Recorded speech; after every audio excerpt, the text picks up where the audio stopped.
On day release, demon sub tries not to crease, and Ewok's keeping nice and warm in bed with Russian uniform. Meanwhile, the Candyman is opening another can. Technical difficulties, they're really such a crime. Technical difficulties, they happen all the time. It's Yellow Belly Tabletop time. It's Yellow Belly Tabletop time. It's Yellow Belly Tabletop time. Sometimes they're salty about the gaming biz, and nobody knows who Upworlder is.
Okay. I hope you can hear me. I don't think David can hear me. I can't hear you, Ginge. Yeah, no, that's fine. I know David can't hear me, but I have no idea why.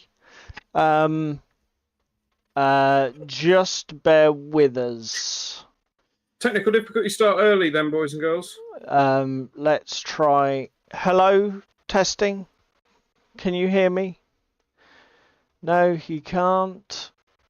Okay.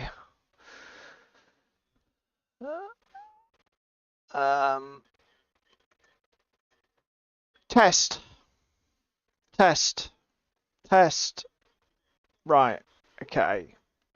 Right. Can everybody still hear me in YouTube land? Yes. Can we hear David now? Everybody could hear me before, mate. Right. Okay. Yeah. No.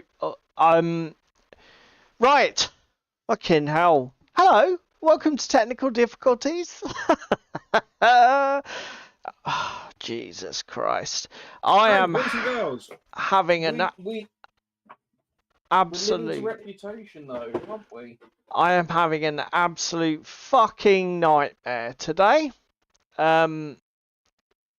Just so that everybody knows. Just let me mute that because I'm getting an echoey David. Right. Now, go on, mate. Why is it when the weather's slightly cooler and slightly like less like living in Satan's oven that the computers don't play ball just as much? I don't know. I don't know if it's the computers. It's just like my life. So, first of all, shall we say hello to who's in the chat on a more positive note instead of the fucking getting all doom and gloom? So we've got hello to Pandy, Paul from Pandyman Entertainment. Hello to Cheese Me. Hello to Upworlder, Stroke Trevor. Hello to David's there. Darren. Hello to Spam and Egg. That's David's other Did half. you just give me a shout out Yeah. in my own chat? You And I think that's all. Oh, hello, Damon. You Damon's fucking here. terrain demon Damon. Try saying that fast. Terrain Demon Damon, Terrain Demon Damon, Terrain Demon Damon. There we For go. those of our viewers who are not members of the On Tabletop Discord server, Damon continues to produce some ridiculously good scratch built, sort of like World War II style Pacific Island fortifications. He put yet another piece up the other day. It's getting a bit ridiculous at this point. Paint them, Damon. Let's see the finished article, son. Because we know you can. We know your scratch building chops. Check. Let's see the finished article. You're right. What I'm hearing is Paul's currently got a hard on because you've mentioned his two favourite things: Pacific Islands and Japanese terrain. More of which to come later, if I can work out how to do it. Welcome to the show, if this is your first time. Over the next couple of hours, David and I will be following our usual format. We will have a chat about what we did on... No, first of all, we'll show you what we're going to be working on tonight. Then we're going to tell you about what we got up to at Gaming Club on Monday. Then there is absolutely nothing to talk about on the internet, so there's going to be a complete drought in that regard. And then... Oh, it's like the UK then.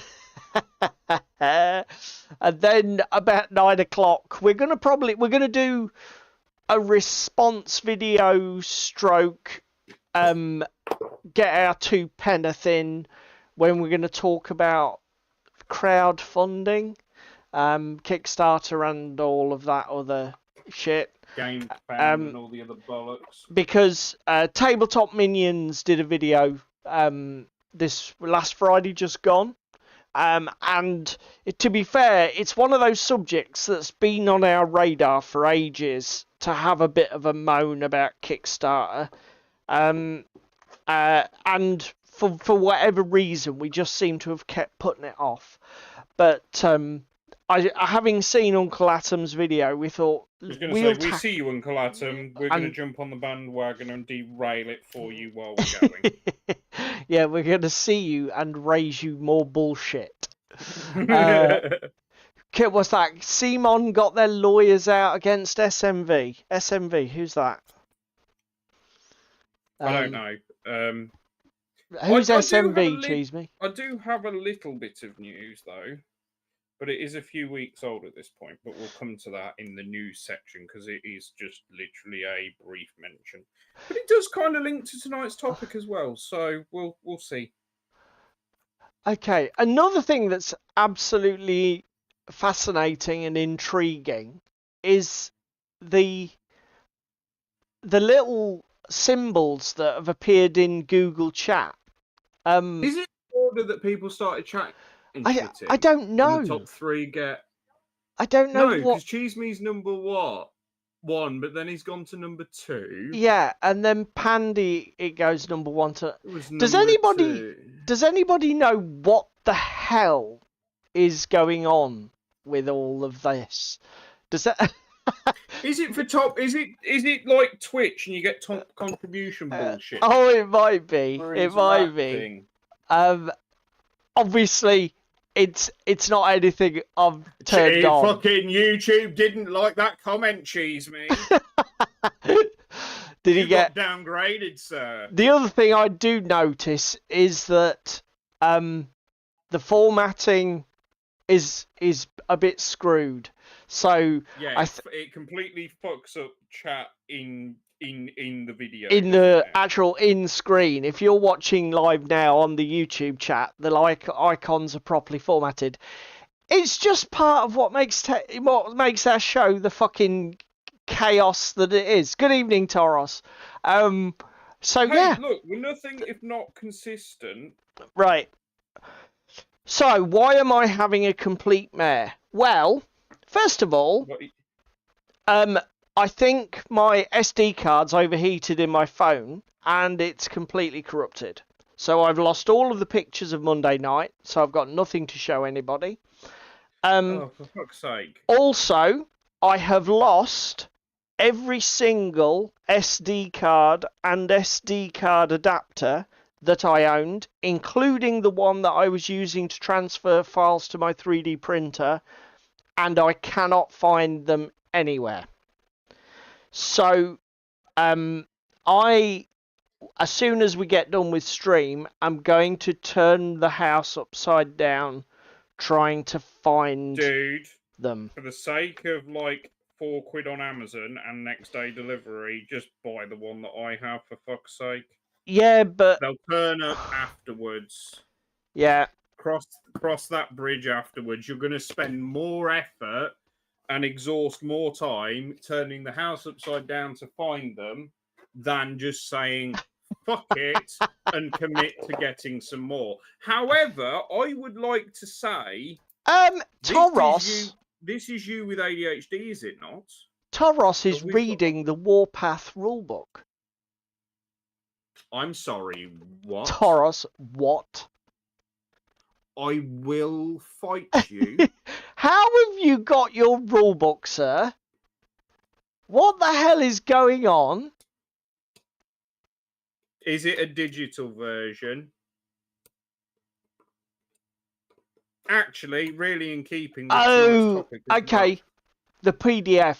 Okay. That's better. Okay. I am calm. I am calm. He has becalmed. Yeah.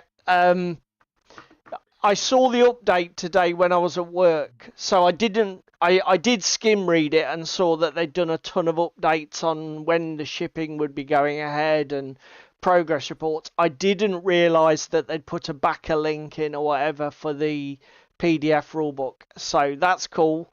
I feel less aggrieved now. I will have to have a look at that. I'll tell you another thing you missed for the news, though, sir. What? I should have said it to you last night. Hard War's live. What is? Hard War. Card War? What's Hard that? War, you Oh, deaf hard. cunt. Sorry, mate. I'm fucking. I'm Old, completely senile, fucking useless.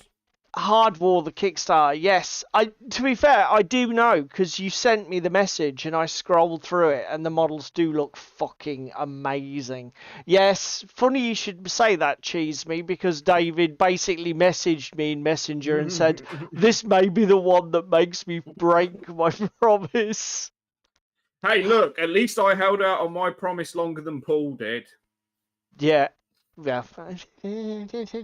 Oh, so you finally admitting that RuneQuest's a new game?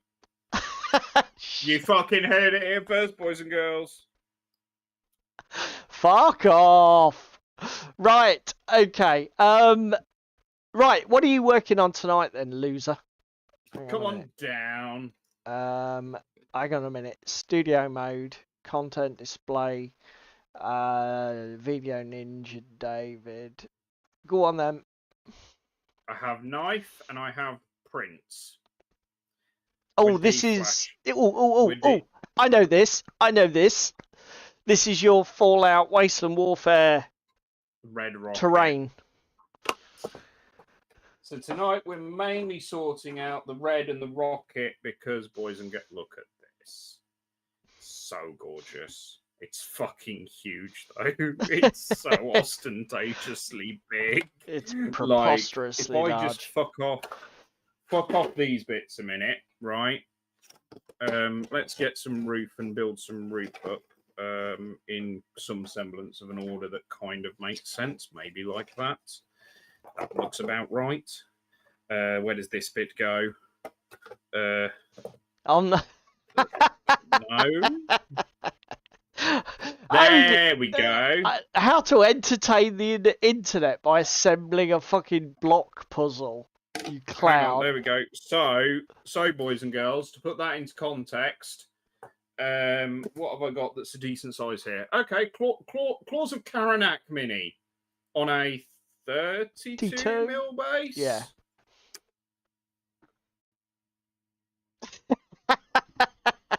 What's the Don't think I need any more words, do I? what's the playmat size for Fallout again? Is it 3x3? So it's essentially just that building. I'm just going to get my coffee. So yeah, we're Look, cleaning this up because I've got to go buy some glue to then glue insides of roofs to roofs to build the roof, and then I've got what glue are you going to use for those 3D prints? epoxy. Okay, Jesus, he's going overkill. And then we have all of the outsized ground to do And as see well, Darren's comment. that. Paint it like a Rubik's cube. And then we have walls to do some cleaning on, including cleaning out the little clippy bits that slot into other little bits and pieces. So I've got to take like this shit out the bottom of this channel so that I can put. Well, is it just like print artifact? Yeah, well, it's just like ta-da click system. Oh, okay. So I need to do the click system and just take out the odd bit of like weird support failure and shit like that. I've just had an idea of somewhere I haven't looked for my memory cards. Bear with me. Keep talking. Petrol pump bases have come out really nice. Definitely recommend if you have a 3D printer, and yes, it seems a bit counterintuitive, but if you can get away with turning shit 90 degrees that should be like in this orientation, you get much better resolution than when you print it flat. Because that's the one thing I will say about the roof. The roof is going to need a little bit of filler and smoothing, to say the least. Get rid of some of these weird layer liney artifacts. Did David just freeze for everybody else? Can I just check? Your video and audio just glitched for a second there, mate. But that was for me, so it might be a me problem. Clearly doesn't like me. Okay, so it's not a me problem. We've got some stuff to do. I do like the brickwork on that. Yeah, I'm crying internally. Why? This is a fucking huge project. I think you'll surprise yourself, mate. I think it'll go quicker than you think in terms of the paint. Now the question is, boys and girls, do I do this on like the board? Midget porn, cheese me, I think. With all of the corners and everything all glued down nicely, and then like a little board around the edge, so it blends nicely into the table, and then similarly do the petrol pumps, but do the petrol pumps on their own thing, so that I can have a bit of like gap and separation, and I can do that. Or do I just glue that to a big board and have it all set up and done at the same time? I don't know. What do you mean, glue it? What, so that it's connected to the building? Yeah. Have the building on a big footprint. No. Do it separate. And you should do the awning separate if there's any way to do that. I'm not doing the awning. We've decided that I'm not doing the awning at the moment. Mate, that is such a big piece of terrain on its own. Just do it as a separate terrain piece. But it needs to attach to the wall of the big building. In what way? It keys into a little cutout in the front. There's a little... Bear with me. There's a little cutout in the roof that it fits into here. So this bit connects onto the building, and then this is all the awning out here. I don't know then. Don't know. So yeah, I'm doing a bit of tidying up for a while, and then I'm going to Probably Spam build just let the some cat out of the bag there. Apparently Germans. she upgraded her internet so that David could download his fucking dwarf porn. I'm sorry, what? Since when was this a thing? Anyway, XP. How do we get XP? Okay. So yes, it is a leaderboard, boys and girls. Oh my god, it's a Because competition. I've just clicked on the side, right? So bear with me. I'm just going to take my camera out. There you go. It is a scoring system Okay. for who interacts with chat and does what, apparently. And there's some severe favoritism going on there. How does spam end up at the top? What buttons are you pushing? I push no buttons. You're in control of the stream, bitch. I don't know why Cheese Me's not even on that list, though. I tell you what, we'll have to do... Hey, guys. We'll have to do some research on this, and we'll have to try and turn it into a game for the stream, where we just basically take the piss. We'll have to work it out. Pushing his buttons. Oh, dear God. Right. Do you wanna see what I'm doing? Yeah, you do you, boo. Right. I'm trying not to cut my brr, fucking hand off. brr, brr, brr, brr, brr, brr, brr. Anyway, did you get an answer on Stalingrad buildings, just out of curiosity? Yes, he said they look fine. Right. That's the highest level of praise, isn't it? Let's bring the phone out. Let's bring the phone out! Crotch shot. Ow! Internet goes wild. In your dreams, mate. In your dreams. Right. This is all I have left of my USB memory stick. the safety cover. Oh, for fuck's sake. Have you seen spam attacking you in chat? No. Don't be jealous for you.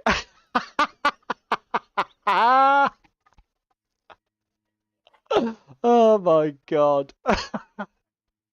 Did you eat? To be fair, it's probably about the only thing I haven't eaten. If I'm the right fat bastard. Okay, so what are we doing tonight? Well, I remembered it's painting competition next week. Who else remembered that it was painting competition next week? And I'll tell you why I remembered. The only reason I remembered was that we got a shout out on the Tabletop channel when Tim said he would suggested that the Tabletop platform run a paint competition similar to our clubs. So yeah, next week is painting competition at the club, and the subject is citizen. So I had a think. Hello, Crispin. I had a think, and I do have some Gangs of Rome stuff that I've never even looked at. But I did remember I need to paint some of the sort of NPC models for Assassin's Creed. Do you remember what that is, David? No, I don't. Because, and I'll tell you the reason why I don't remember. Because fucking Mantic keep teasing me that they've got their game coming soon. Like, I saw a really nice fucking Ezio bust tonight in fucking, like, 3-inch high. It's really annoying. Right, so I think these are thieves, and you use them on the board when you play a certain accessory card that the protagonists, the main assassins, get. It's 4 of the same sculpt, but I thought, yeah, they sort of fit the theme, and I need to paint them because we're starting to use them in the missions as we're playing. So that's what I've got to do tonight. Basically, check these over for horrible PVC mold lines, and then carve them up and get some primer down on them if I can. The way I've been doing most of my Assassin's Creed is black and ghost grey zenithal Vallejo Air, primer, And then contrast the and shit then out just of it. army painter, speed paint, smash them out. And I'm intending to do the same with these guys. So, as I say, mold lines first, because then these Assassin's Creed sculpts from Triton Noir are not the cleanest and best thing. No, they're not. This is I finally finished all of my connectors for Arkham Horror, which is what that pile of garbage that the phone was focused on and right at the beginning, and I think they've come up rather nicely. Just simple. Taking you fucking long enough, but So that's another project crossed off the list. So before we go from my desk cam, brace yourself, people, because there's motion sickness incoming. I'm just gonna have a look and see who's just sent me. Oh, it's my wife's just sending me stupid Facebook memes, as she does. Bless her. So before we go get rid of my desktop cam, I have a little bit of a announcement stroke shout out. So motion sickness at the ready. Here we go.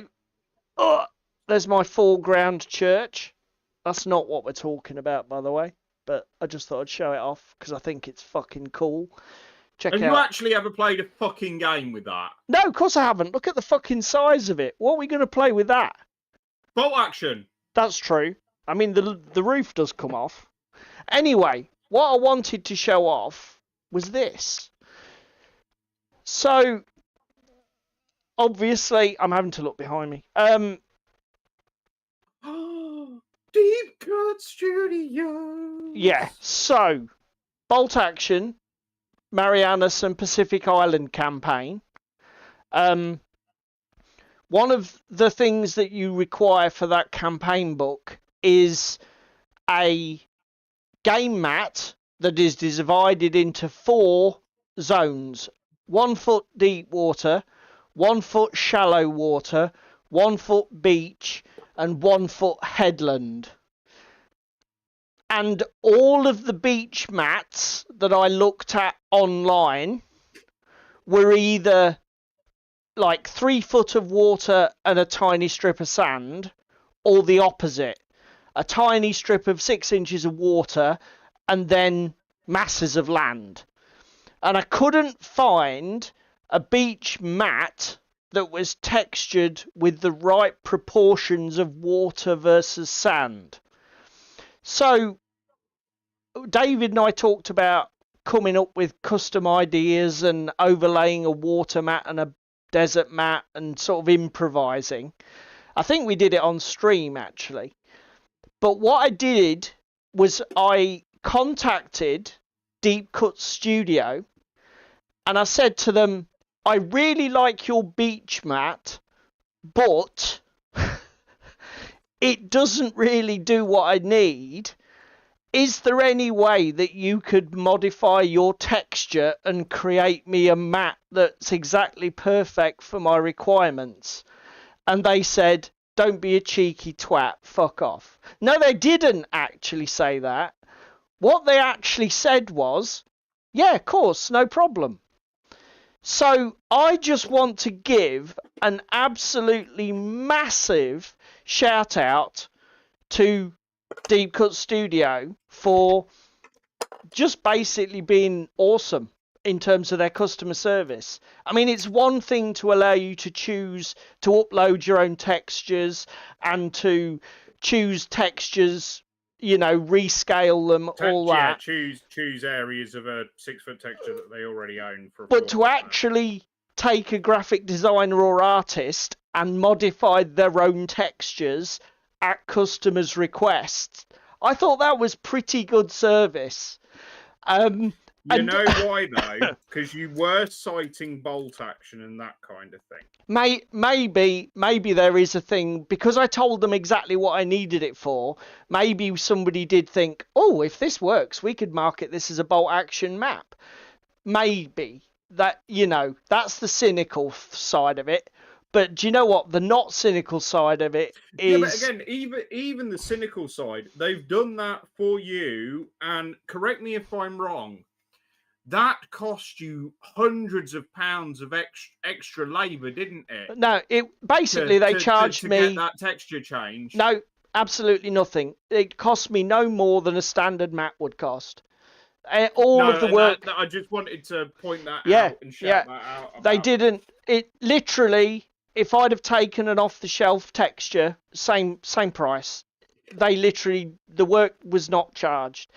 And so what I did was I ordered this, and then on the back we've got jungle. So basically, the entire bolt action campaign can be done with that 1 6x4 mat.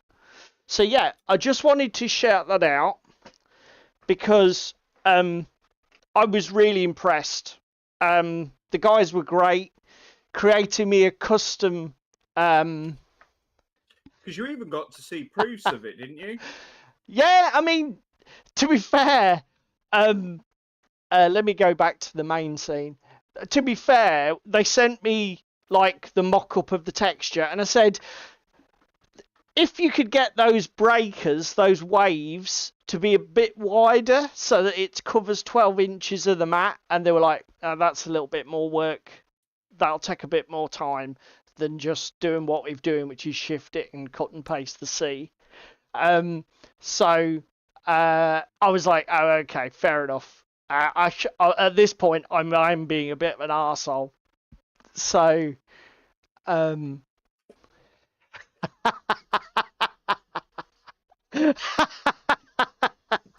yeah, I'm sure. Taros, did you say you from the new viral sensation Yellow Belly Tabletop? Yeah, I'm sure that's what did it. That is absolutely what did it, Taros. They thought, fucking hell, big hitters in the industry. Got to impress the fuck out of these people. No, I don't. We need to reach for their level of godhood when it comes to technical difficulties. Yeah, Can I just make a little bit of an announcement? Yeah, go on. I feel I've officially become middle-aged today. Why? I own a shed now. A shed, eh? I own a shed. Right, okay. We need a sharp knife. So, It's yeah. not that bad, Paul. It's not that bad. What's that? You said I need a sharp knife. Mate, I've owned many sheds in my time. Wait till the rats eat the side of it. That'll really please you. No, the rats won't get me. So, but Upworlder, it doesn't count because I didn't pay for it. Cheese me. I own a house. How's that for middle-aged? I own a house as well, cheese me. Darren, what's David going? Probably best not go there, Darren. It's not a sex shed. Obviously, the fact that he's got his shed up and now his broadband is crumbling under the weight of downloading all his dwarf porn, the two factors might not be independent of each other. I haven't got my shed up anyway. It's just on a pallet. Just saying. No, Trevor, the house doesn't make me more middle-aged than a shed. So yeah, I am super chuffed with my new mat, and I'm pretty much there, ready to. I just need to paint my mat. All I need now is an American army, and we are good to go. Japanese terrain? Yeah, I've got tons of terrain. I could do with painting another couple of beach like huts buildings for the first scenario because you need a small village in the first scenario of Saipan. Of course you do. But you know, we're well on the way. And as I say, Ooh. What? I watched a video actually, possibly newsworthy. Has anybody seen the Tank Museum down in the UK and the fact that they do like some historical content on YouTube? I watched a video the other night about. He won't get that because he doesn't watch OTT Weekend, Darren. I watched a video about why Operation Market Garden failed because the Guards 30th, the armoured regiment that was meant to support and relieve the lads in Arnhem by day 2 of Hell's Highway and Operation Market Garden, basically hadn't even got to Nimjin at this point and across the bridge. It was fucking brilliant thing of what those 6 reasons of why it failed, and they also went into like a bit of a deep dive of why was it Patton that was the general in commander of World War II on the Western Front? I have not a clue, but somebody will know. And they said about why they ended up picking Monty's plan rather than the American generals, which was basically just a mad dash rush to Berlin and cede Berlin to the fucking Soviets. Right. So that's why they ended up doing Market Garden and it being a complete and utter clusterfuck. Well, that was our moment of glory then. We've got a cunning plan, Uncle Sam. Yeah, but it's all going to fall apart, isn't it? Oh, yeah. Apparently it is. Yeah. Never mind. Kind of bit tends to be what happens when you try to push 800 tanks up one road in the middle of flat country, fucking the Netherlands. So it was pretty much doomed to fail from the off. Yep. Fucking hell. So what was that? Was that on YouTube? Yeah, it was on YouTube. From the Tank Museum. But I don't even think it was relatively recently. It just came up in my algorithm and I was like, I'm going to consume this because Market Garden whore over here. Yeah, to be fair, stuff doesn't have to be, just made to be good. A lot of the American and Japanese island stuff is like fucking years old that I've been watching, but it's still good information. It's good content. Oh, did you see Damon's comment? James Holland and Al Murray do a good podcast called We Have Ways of Making You Talk. They did a good 9-part series on Arnhem. Is that Al Murray pub landlord Al Murray? The comedian. Yes. The market garden planning was done in a shed. But not my shed, because my shed wasn't built yet. To be fair, I'm not a serious petrol head like, tank head like John, but I think I could still enjoy a day out at the Tank Museum. Have you ever been down to? Because it's a right. Hear me out. Fucking random topic. Off we go. Who's been down to Duxford, boys and girls, to the Imperial War Museum at Duxford? No. Because it's while we're on the subject, I also haven't been to the Royal Armouries at Leeds. Okay. Hello, Jammy. Oh, for fuck's sake. It's Hello, a crying shame. Jammy's been there. They are shutting the Land War Museum because they have one particular hangar and purpose-built shed with World War I tanks in, World War II tanks all dug out like a trench system. Who's this? Where's this? At Duxford? Duxford. The fucking Land Warfare Museum was amazing, and yet it's being shut. It's like, oh, guys, what are we doing with this then? Is that because they're struggling for money and want to focus on the RAF exhibits? No, I think there's just bits being done to the airport and stuff, and they've just gone, fuck it. That's a shame. Because they've also moved a load of other bits and pieces and stuff as well. Well, have you been following it on social media? Are they relocating? I mean, surely a lot of the stuff would just get moved. Well, you'd hope so, but no. All I know is they basically everyone was up in arms because they're shutting basically what I consider to be the best bit of the fucking Duxford exhibit, along with several other people on the internet, and they're like,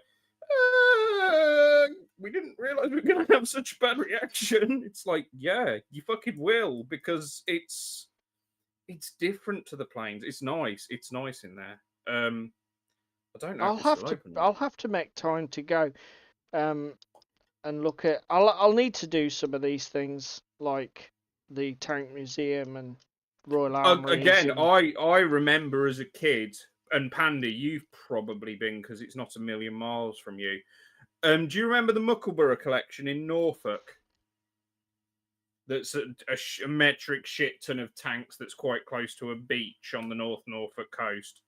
I don't even know if the Muckleborough collection is still a thing, but oh my god, that was a day out and a half. Is that one still going? Muckleborough? Yeah, I don't know if the Muckleborough one it still is or not. Let me go to the internet and find out, seeing as we're doing news based on historical landmark museum locations. Oh, Jammy's a Norwich boy. You're not a million miles away then, mate.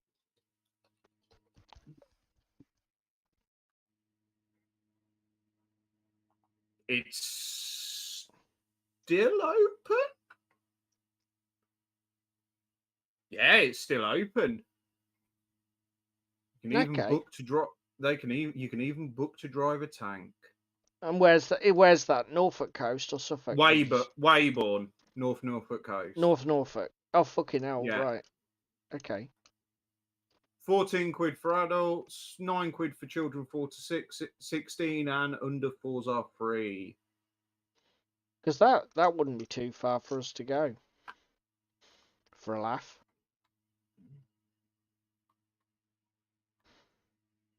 Why don't you tell me when open daily 10 a.m. till 5? Cool. And have a cafe and a meeting room and an airfield if you want to fly in. Yeah.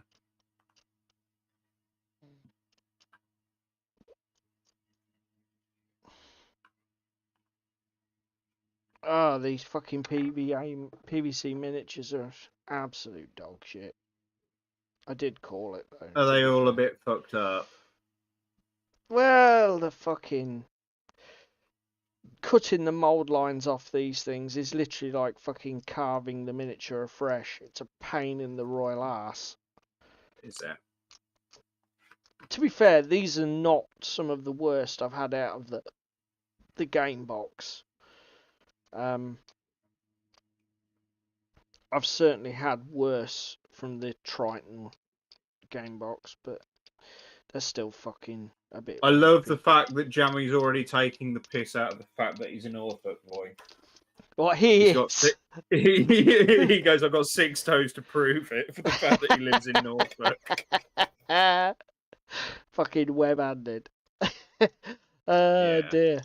The only people that the Fenlanders can call inbred and mean it.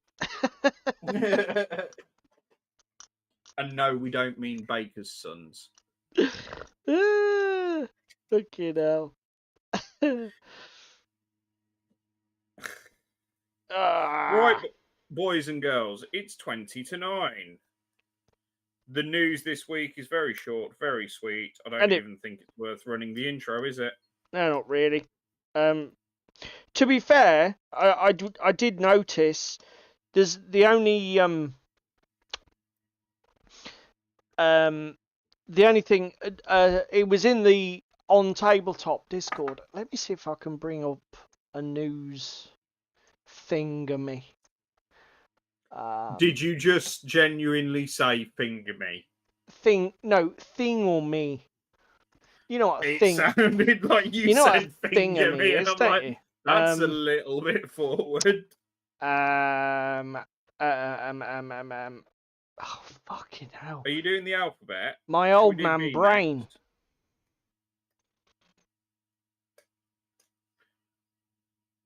What's the name of that company that did that Infinity Terrain set? Fucking Micro Art Studios? No, the one I've got. Play. Acid House Kickstarter? Acid House, fucking hell. So, the guy... my god, I didn't realise you need to go to a fucking nursing home quite so early, mate. Terrible, mate. So, I don't think the heat's helping. Oh, any excuse, any excuse. I wonder if we can. Okay, let's do this. So, whoa! I love the Ding! fact that Toros just shouted acid in fucking chat. Acid! Just like, acid! So, Okay, we are not dealers, boys and girls, honest. bless him. The lad, I don't know his name. The lad who runs Acid House Terrain. So, for those of you who don't know, Acid House Terrain is a company that did, and I say the word did, foldable cardboard terrain for They're gone various already. genres. And they've not long delivered on their epic scale Kickstarter, which was the second one I backed. I also backed their sort of like Infinity style industrial one. And you get what I loved about I'm really pleased with the products I got. They were not super expensive, and the great thing about them was they were really storable. So everything folded down into a box that was like a 4x4 table folded down into a box that was about the size of a large trainer's box or a box you'd get work boots in. It was a bit bigger than a shoebox basically. Which is a fucking great. They make great terrain. Not the most sophisticated, but really Very storable, blocky. really transportable, and not expensive. Unfortunately, he's calling it a day. Yeah, you know, like steel toe cap boots that you get for jobs. Cheese me. Anyway, yeah, it was on their Facebook, was it, Darren? I don't have a browser with my Facebook login, and I can't be asked to fuck about that. I got it on the Kickstarter, Toros, and I'm really pleased with it. I got it because I knew I was getting Warpath, so I thought that'll do nicely for most of my terrain. But yeah, I mean, basically, I backed 2 Kickstarters. The products delivered fine. He was great with keeping people informed. Like he said in the Facebook post when he sort of cancelled he had an active Kickstarter which had about 2,000 backers. To be fair, I don't know what that Kickstarter was for. It obviously wasn't a terrain set that I needed to fill a gap in my collection, so I'd sort of passed it Was it by. a fantasy one? Might have been, but I've got absolutely fucking tons. Jeez me, work boots. You mean like stilettos? Not that sort of work, cheese me, no. But yeah, the bloke's he's calling it a day. He's gonna I mean, basically, he said, it's a lot of work, and he is taking too much time away from his wife and his family, and he just wants to go back and, reprioritize his work-life balance. Just wants And to have a normal 9 till 5 where he doesn't have to be up all hours and dealing with China and another bits and yeah, pieces I kind mean, of thing. like he said, in the 3 or 5 years he's been doing it, he's had the tail end of COVID, tariffs, fucking the global shipping crisis where everything cost a fortune. He's had so much drama. I think, frankly, he's probably a little bit burned out. That He's done with bullshit. yeah, every project becomes a fucking drama. You can imagine where you just think after your 3rd or 4th Kickstarter and you think surely things should be settling down now. This should be getting easier, and it's just one more bullshit drama after another. You can see where the guy would think, screw this for a job. I hope he comes back in some fashion in the industry. Maybe doing terrain, or certainly the guy's obviously got a passion for it. He's he's half competent at the logistics and more than half competent because, like I say, I had 2 great experiences as a Kickstarter backer with this guy. Can't complain at all. So, you know, it would be good to see him come back if he can. If he can't, you know, c'est la vie. Did you have anything else? It's a shame. The stuff was good. It was a little blocky, so I can Yeah, sort of understand yeah. why it hasn't necessarily hit the mark. But from a storage point of view, and the fact that you can just fucking fold it flat and be done with it. That's the compromise, isn't it? If you're going to have something that you could fold down and squash into a box, you're not going to be having complex geometric shapes. No.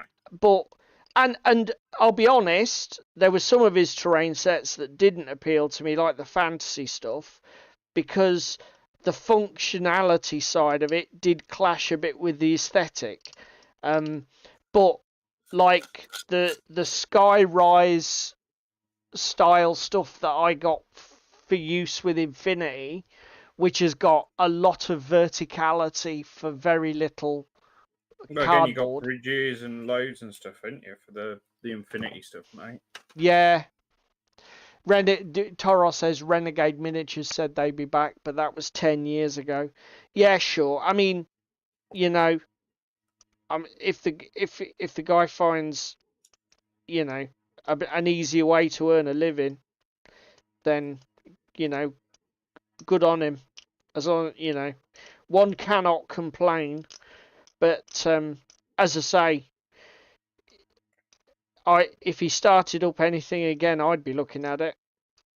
No worries. And as long as it was a product again, I needed or wanted, I'd have his Hear arm me off. out.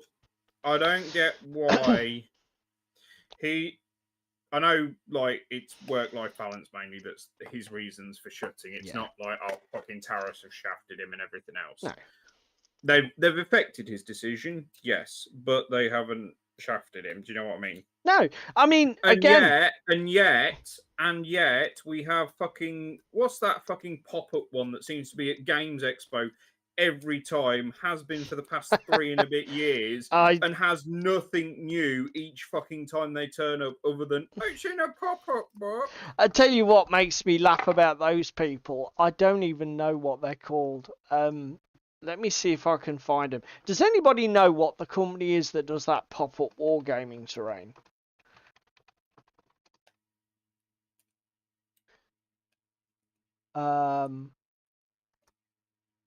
But I know I'm here ragging on somebody when I don't do that shit myself, but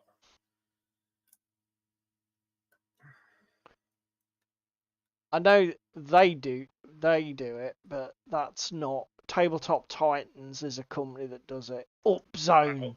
Is it these people? Yes, it's Upzone. It's these fucking people, isn't it? Upzone. But you're comparing. Let me see if I can find a picture. You're comparing fucking apples to fucking blighted potatoes from the Irish potato famine. I don't want to piss on people's chips. I will instead.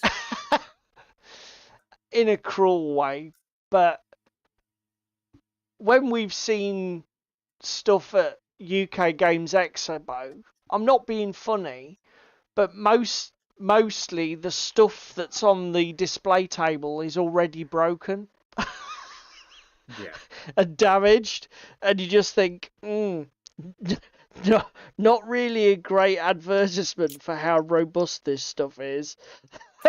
It's been out on a table for like 3 days and it's already fucked. And as I say, every time we see them there, I just don't. It looks like massively compromised for the pop-up effect, and I just don't get it. For me, it's too compromised. No, but again, like you compare. At the end of the day, Acid House and Upzone are trying to do the same thing. Yeah. Upzone do it far worse than Acid House ever did, and yet Acid House are closing their doors. Yeah. Yeah, and to be fair though, I will say the acid house stuff. It isn't an insignificant amount of setup time.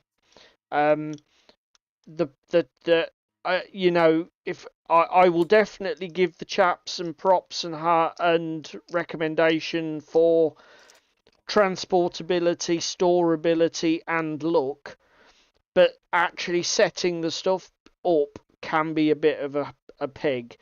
You know, you're looking at 20 minutes probably to set up a 4x4 table. And you know, probably at least 3/4 of that to strip it. Because you've got a lot of cardboard within cardboard, sleeves within sleeves, you know, so stuff's got to be sort of like assembled, as it were, slipped together. and like I sorted mean, in a. You if got bait system, haven't you? if Upzone's stuff is literally like a pop-up book, I mean, they've got to win that one, haven't they? Well, it is until you have to rework it because it's fallen to pieces. Sorry, did I say that out loud? Cheese me says it's not fucked, it's weathered with extra battle damage. Yeah, no, it just looks fucked when you look at it up close, Cheese me. I'm sorry. You know, Bonnie Blue. That's better than Upzone. oh my god. Is that the new one? It's less fucked than Bonnie. It's more fucked than Bonnie Blue. Oh my god.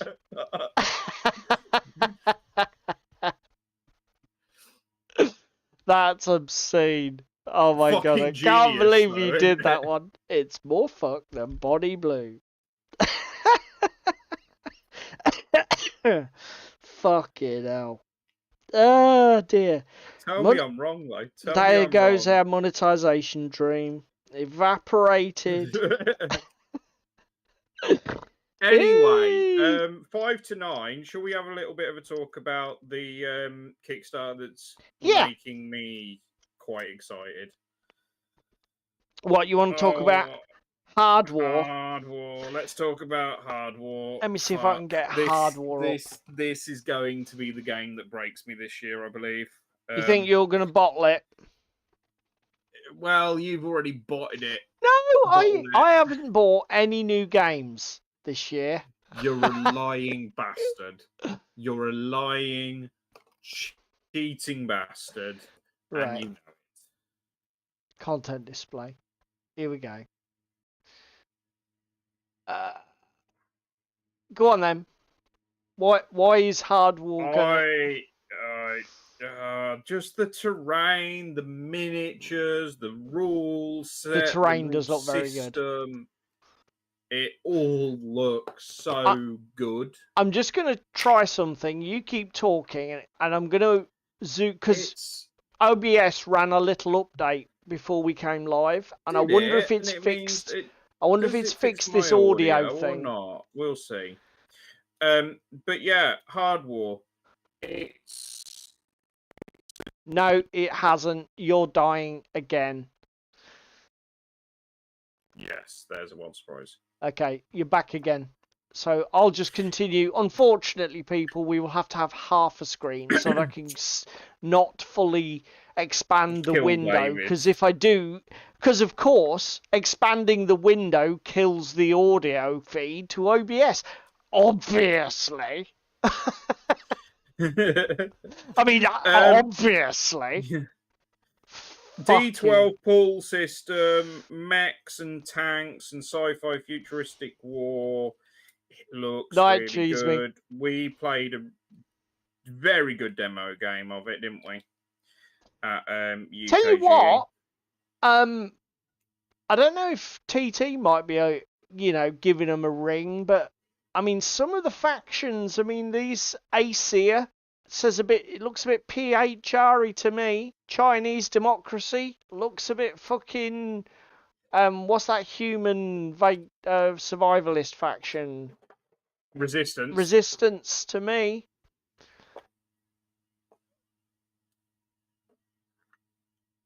They are nice though.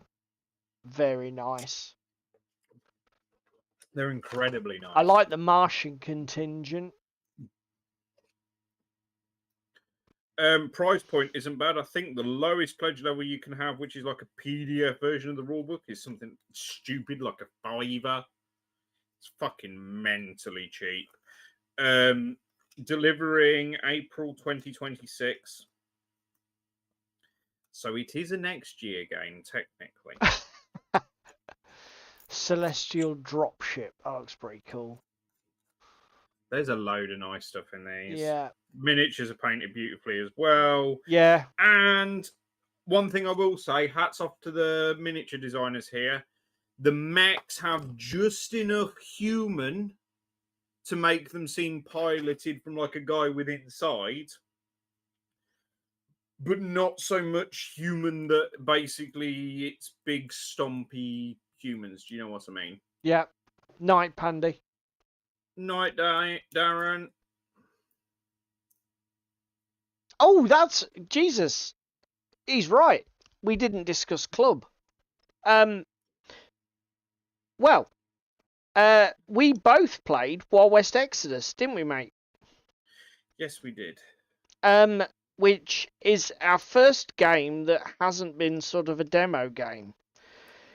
And it was okay. We got to turn 3 out of 5.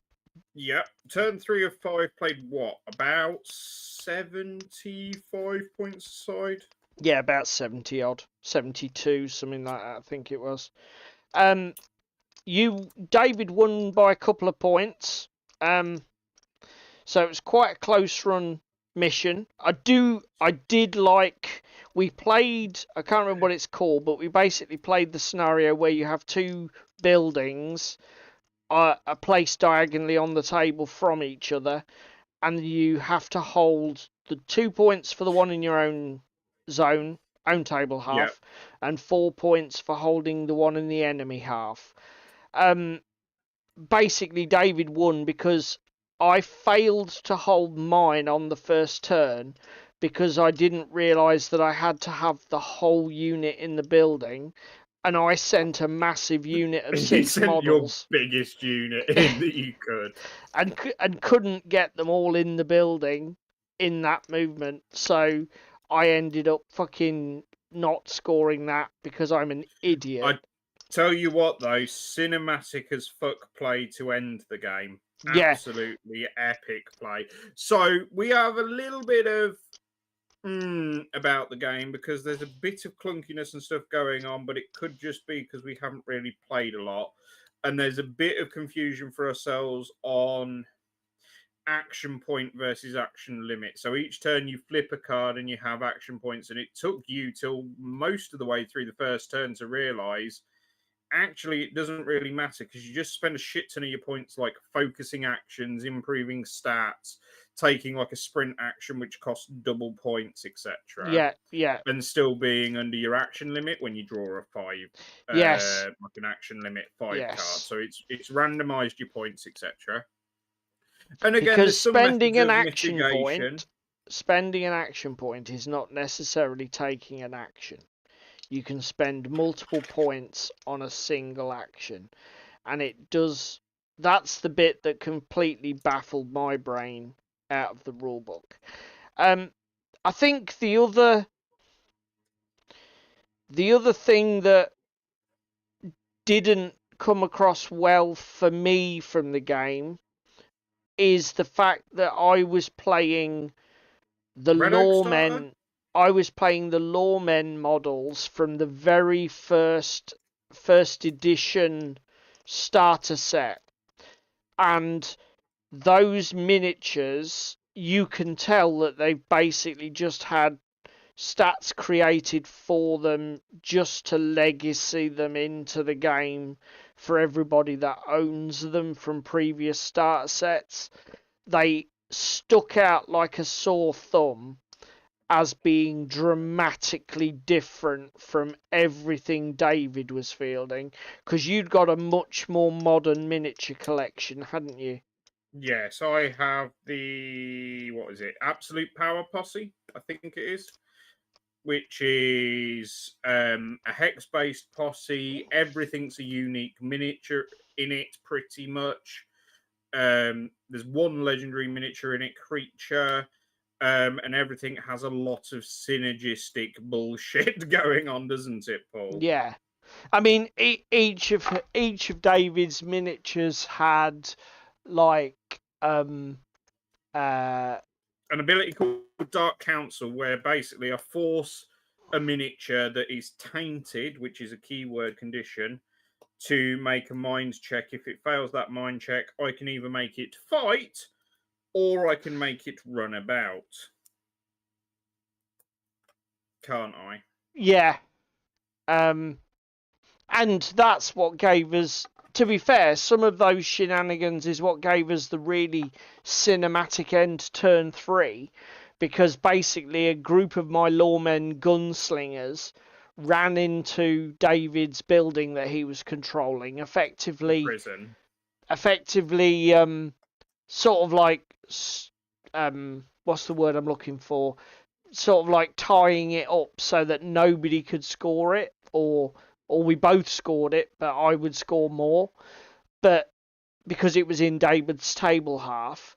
But one thing we did find is it's actually surprisingly difficult to kill shit in Wild West Exodus. Yes. So what David did was not attempt to kill me, but just hypnotized me and then got me to walk out of the building, using his special abilities, which was bloody awesome, actually. To be fair, it was expensive because it was 2 special actions. And for those that don't know, if you repeat an action in what's it called? Wild West Exodus, you pay 2 points to do it the second time. So Yeah. if you take a run, and run is common or garden, just a move action. Usually your move stats around 4 inches. If you focus it and spend an action point, it goes to 6 inches. You add 2 to it, and you can focus any number of stats and just pay for it. If you take a run a second time, you then what's it called? You have to pay 2 movement points just to do the basic 4-inch move, don't you? Yeah. I mean, Malifaux is the closest comparison game that I can think of. And just from the point of view that you've got individual models with a shit ton of individual abilities, every model plays sort of unique. Malifaux is synergistic as well. Yeah, it's again, Malifaux's the closest, but it's not Malifaux. The game scoring conditions are much more classic war game stuff, like hold an objective style, isn't it? Yeah, they're much more simple in terms of the execution of the objectives. Malifaux is incredibly convoluted in the way that it resolves its objectives, which for some is a good thing, for some is a bad thing.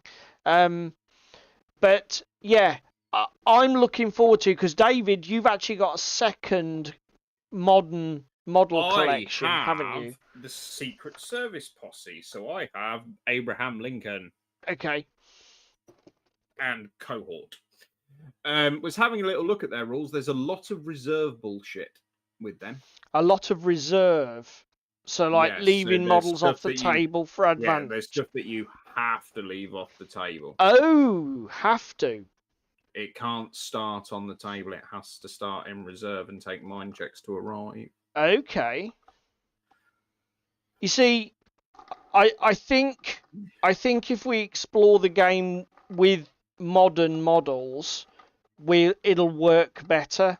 I think there was because again, my warband seemed 80% garbage that could literally achieve nothing, and then a couple of ridiculously overpowered characters to balance it up. Looking at you, Doc Holliday, with your shoot 8, you fucking bellend. And fucking, what's his name, Wyatt Earp with his -4 penetration handgun. Dirty Harry revolver. Yeah, that fucking Magnum is ridiculous. Are you feeling lucky, punk? Fucking hell.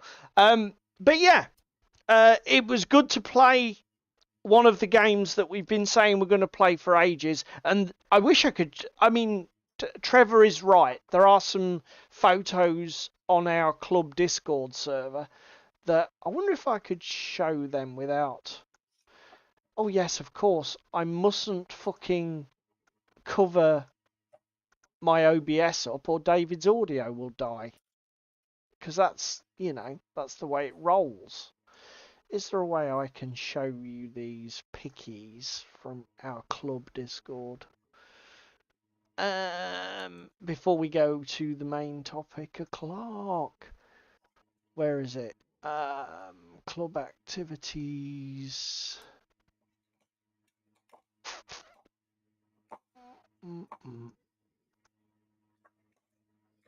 Oh, game night photos. Here we go. Here we go.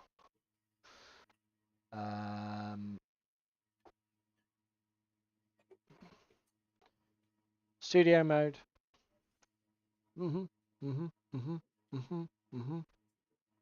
Oh no. Oh yes, there.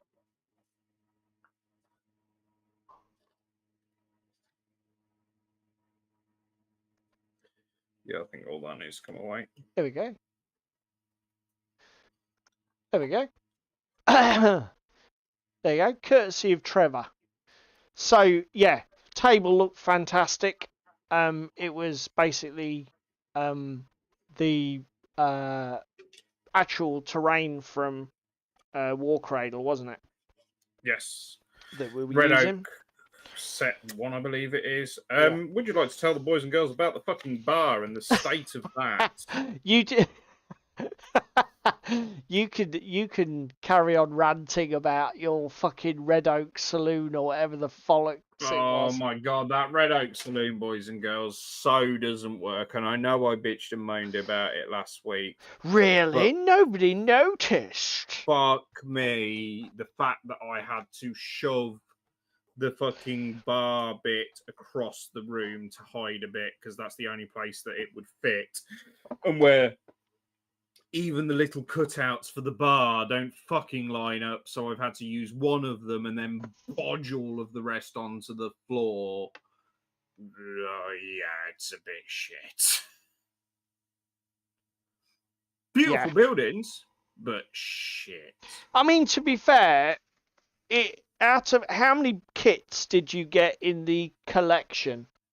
Everything that's on that table other than the windmill and some bridges that are not on that table. So 2 large, 4 bit small, and a ton of scatter? Yeah. So out of the kits, only one has been an unmitigated twat. Yes. So, it's not the worst. Yeah, I know thing. when you say it like that, it doesn't sound so bad. But you've just hit the nail on the head. Yeah. 50% of large building kits are a cunt. Yeah. And 1 in 4, 5, 6, 7 kits. 1 in 7, 1 in 8 kits for scatter included are fucking terrible. They're not really amazing odds, are they? Anywhere between 12.5% and 50%. You wouldn't really stake your house on it. Yeah, I guess if you'd got that sort of failure rate in any business, you'd be like, it's a bit high. Fucking hell. Still. No, Taurus, I can't glue the roof on because I have a bell end in my faction called William Garrett. And he has a move action. I take a mind test and I can just bamf through buildings and pop out the other side, can't I, Paul? Well, and also being in buildings is actually part of the Wild West Exodus game modes and shit. A lot of the objectives are things like being inside, capturing buildings, that sort of jazzmatazz. So, to be honest, you don't really want to be sealing your buildings up. It's not really the best way to go. Although, if it wasn't an issue, yeah, you'd just say fuck it.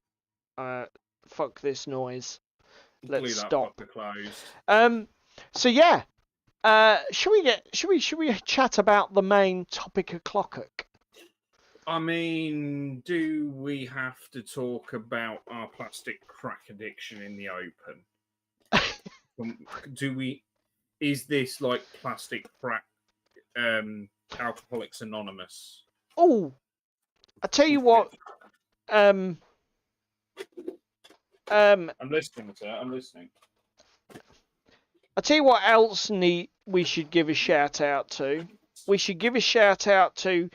We're gonna obviously Uncle Atom inspired us to make this stream, but he also did a video recently about when you're losing your hobby mojo, don't keep spending money to get yourself out of it. I'm saying now, Uncle Atom watches this show and he Do you just think? ripped us off and not even credited us. Just Yeah, say it. probably. Like, we've been banging this drum for the last 7 months at this point, and he's just jumped on that bandwagon and not even a kiss goodbye or thank you No, for it. and to be honest with you, it's like, what kept you? We told you this nearly half a year ago.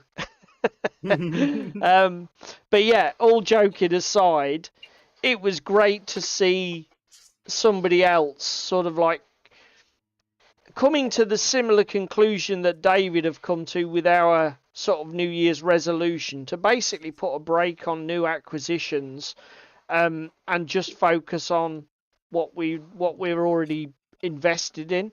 Now, to be fair,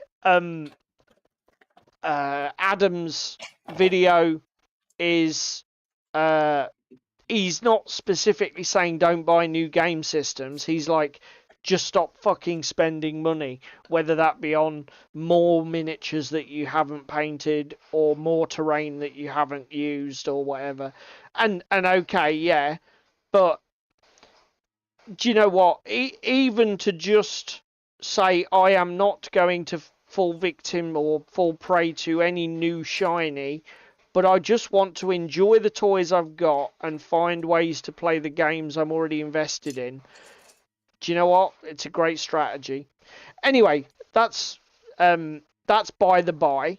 Let's get on to the main topic. So, Kickstarter. We both love it.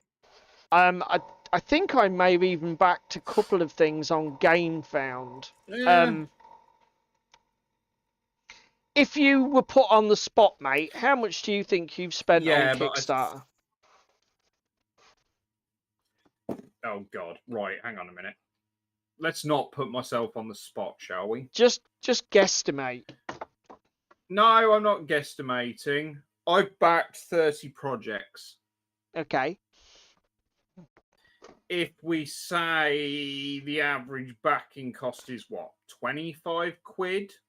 Because then that'll take into account God pledges like AC and cheap shit like the STL stuff that I backed the other week for the Frozen Madness.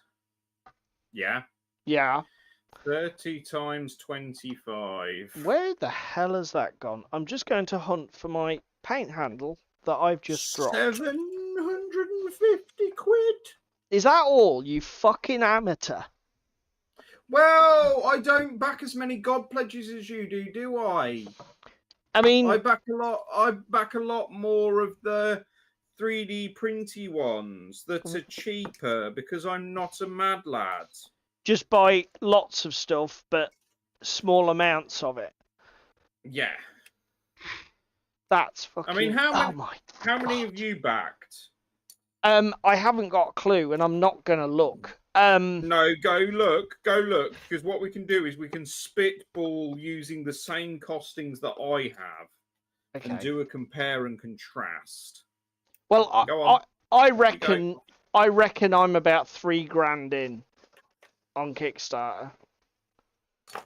Would be my estimate. Ooh. Let me go to Kickstarter. Who est mon scalpel? And my weakness is I tend to back big projects. Yeah. I've backed. Where's an easy way to see what you've backed? Profile, top left-hand corner. 20. So I've backed 20 projects. But I'm assuming your pledge level's probably about 50 quid minimum. There are a handful of projects which are under 50 quid. The vast majority of the projects I've backed, you're talking multiple hundreds. Anywhere between £200 and £500. Yeah, so you are definitely in a deeper hole than I am. With Yeah, it. 3 to 5 grand I think is... 5 grand's probably overselling it. 3 grand is probably realistic. Because I've had at least 3 or 4 500s, and then, 100 here, 200 there. You'll easily get to 3 grand. Mythic Easy. and stuff again as well. Anyway. Yeah, Ross is fully aware of how bad things are. She sees all the fucking parcels arrive. When somebody delivers a pile of boxes that's twice as tall as you are and weighs twice as much, difficult to say, only cost me 20 quid, dear. That doesn't really sort of work. Counterpoint being, though, you invest all of this money 9 to 3 years before shit actually arrives. So, probably not 9, but yeah, most of my stuff delivers it about. The average sort of length would probably be about 2 years, a year and a half. No, 2 that's years. what I'm saying. 9 months is like your minimum. Yeah, that's doing well. I can't imagine there's many I've backed that delivered in under a year. Maybe the 70 rulebook ones, but not a lot else. So, it's going to sound a bit weird. Obviously, the title of the live stream and the thumbnail are a bit clickbaity. But it's probably going to come across a bit weird that I have spent thousands on the platform, but I'm still going to come out and say that I don't really like it, if I'm honest. Right, so I'm similar to you, and the reason I'm similar to you is it's so fickle. JJ, you're probably not here, but you might catch this up later. JJ has tried, twice to get Scythopian on Kickstarter funding? Yeah. And twice he's had to cancel. George at 3 Sales Studios had to can Margrave because that wasn't doing amazing, even though the game itself was really good, etc. Yeah. Then you have, let's not just tar fucking Kickstarter with this brush. Let's kick down GameFound's door while we're at it as well, because a lot of companies are now moving away from Kickstarter to GameFounds, particularly in our industry and sector. Yeah, JJ is here. Out of interest, JJ, have you watched Mini Wargaming's video? Because I would be fascinated on your... No, it wasn't a war... Ignore what I've just said. I've actually put it in the YouTube description. It wasn't Uncle Atom's video channel, was it? It was the Snarling Badger podcast. Yes, it was. Which is his podcast with Vince Venturella. The Snarlcast, yeah. Yeah, the Snarlcast. Now, my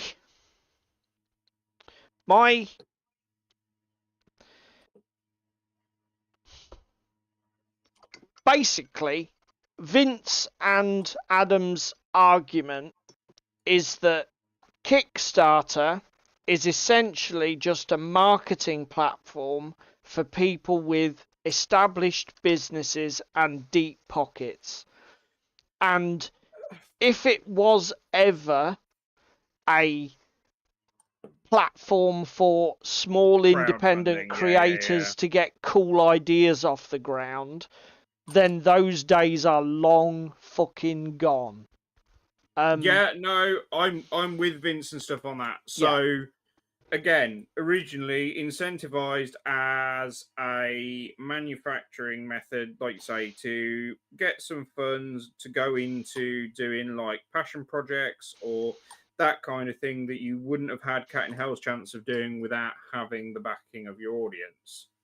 I mean, You then have let's just say you then have the flip side of corporate businesses, Simon amongst others, Simon are an iconic one, but they're all doing big projects with tons of, and this is the thing, right? Mythic Games. Yeah, Mythic Studios, etc. All that, Mantic, Monolith. there's loads of them. Yeah, you have two schools of Kickstarter. You have people that are asking for the bare minimum to get their idea off the ground. And that's, to be fair, a lot of what I back, being the 3D STLs, etc. It's a way for the guys to jump on the platform, get the marketing, get the algorithm with it, because a Kickstarter will recommend stuff to people that are into it. Of, have you seen this project, etc., with their marketing emails and that kind of thing. So in that regard, it is quite good because you're leaning on the experiences of something else if you're a small company. And you have guys asking for next to nothing, like the terrain we were showing off the other week, the really nice Japanese style studio bits that was next to fucking nothing that I've just remembered I didn't back. But that's digital. Yeah. Right. Let me finish. He's asking for just the bare minimum for him to get some money back for his time and his investment. You then have the other end of the spectrum that you're paying for all of the mold tools, but you get all of the everything out of the wazoo for stretch goals and upgrades and Kickstarter exclusives, and do you know what I mean? Yeah, I mean, I think you need to be careful with your digital ones versus your regular physical product campaigns, because I do think the digital campaign sphere on Kickstarter particularly is actually quite good, in that because the actual of investment in terms of time and resource and money that the designers have, essentially the designers need to design their STLs and write the copy for their campaign, come up with some sort of campaign structure, maybe generate a couple of freebie STLs. You know, they're talking about primarily time and talent investment. They're not having to spend tens of thousands of pounds on production of prototypes, on art, bloody concept art for other miniature designers to do the sculpting for them. Do you know what I mean?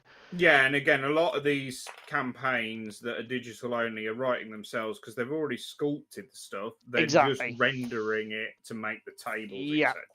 Okay. But the problem is, and this is where JJ's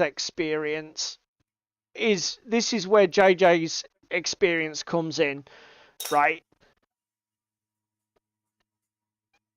The problem is Kickstarter, the platform, does not want to push anything that is small beans. Kickstarter wants to push the $2-3 million campaign that's going to give it a big cut and a big payday in terms of its percent. Okay? Yeah. And the problem with that is, like Vince and Adam said, is that the little guys get lost in the noise. You know, they're just, the platform doesn't want to push them. Nobody is fighting their corner, basically, because everybody is just sort of like backing the big guns. And that is the massive problem, because if you've got something small, you can't break through, and it can't gain the traction it needs to be successful, particularly if it's something that requires the physical production of a lot of assets. Yeah. I mean, I think you're right, Toros. I mean, this is the other point that we're going to come to, right?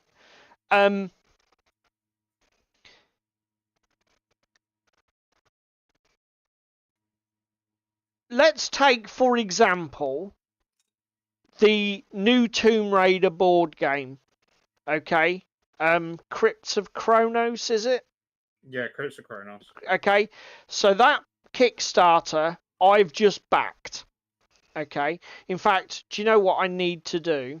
I need to bring it up in a tab to show people what I mean. So just bear with me, because one of the things that I was pleased with about this Kickstarter is that it went back to a situation that we haven't seen, or we don't see enough of. Let me go. Well, I mean, again, Kronos was just a 2-tier Kickstarter, wasn't it? Yeah, that's my point. Base pledge, which is the game. God pledge, which is the game plus some twee stuff, but actually at a discount, right? You compare this to the Modifius pledge that's just gone live for Hard War, and again, I'm not knocking it because I'm looking at backing it. You have retailer pledges, you have digital only pledges, you have pledges with one faction, you have pledges with everything, you have pledges somewhere in the middle with like 2 factions so you can introduce people to the game, etc. Right, here we go with the stupid half screen nonsense. So, Tomb Raider Crypt of Kronos. Basically, it's a solo board game. We discussed it after I saw it at UKGE. It's funded at £275,000. I'm not even going to talk about the goals, because this is another thing we'll get into. Goals on Kickstarter are bullshit now. Goals are just another thing that they manipulate to feed the Kickstarter algorithm. People put ridiculous goals that if they get to, don't launch projects because they're too small. It's the FOMO bullshit, isn't it? They've taken the GW marketing stance of get this miniature, it's an exclusive. Yeah. To the nth degree. The reason I liked this one was, like David said, there were basically 2 pledge levels. I'm going to massively simplify. Base pledge 50 quid ish, and you get the board game, a few miniatures, dice and tokens just to play the board game. Then you've got the God pledge. There you go, 45 quid. Then you've got the God pledge, 115 quid, where you get some extra miniature sets, dinosaurs and big bad guys, and you get a playmat to put it all on, and some snazzy upgraded dice, in a nutshell. So there's 2 pledge levels. You can add on the God pledge items individually, which is fine. There were a few upgrades in terms of the stretch goals, but they're really tiny things, cosmetic effects, cosmetic uplifts, you know, a little set of... quality of life improvements Do you know what I rather mean? than something game changing. Yeah, a little extra set of 6 relic cards that do something in the game. A little single look sculpt there, look. They're fine. Absolutely fine. No problem. The problem is Kickstarters like this don't often do very well. The Kickstarters that were dominating the platform were the base pledge is 50 quid, but then the all-in get everything is like 400 quid, and the stretch goals are just fucking extra playable content, new level, new expansion, new missions, new miniatures, new, and it's basically and again, Vince and Adam say the problem with the stretch goal model where you give away so much for free is, number one, unless you are made of money, it will break your funding model. And if the tiniest thing goes wrong, it will eat your safety margin. And two, it creates an expectation in the backer that this is normal. So then, when you have a Kickstarter which is like, give me 50 quid, I'll give you this game. And if we get to 200,000, I'll give you this extra little miniature. People go, nah, there's not enough extra. There's not enough in it for me. Well, again, It's like, just look at League of Infamy. You said repeatedly you would love to buy League of Infamy. yeah, But the Kickstarter was such good value for the price it was. yep, You would never buy retail because you miss over 2/3 of the content for that game that was locked behind paywalls but is now being slowly released for other bits and pieces just without the cards for League, etc. So like exactly. the halflings that Alex has for his Frostgrave warband Yep, are the halflings from the League expansion. yep, Just reboxed and repackaged as their D&D miniatures. yep. And again, great example of, you know, if your Kickstarter is over generous, do not expect to sell a damn thing after that, because people will look at your retail offering and go, well, that's a bit of a rip-off compared to the Kickstarter.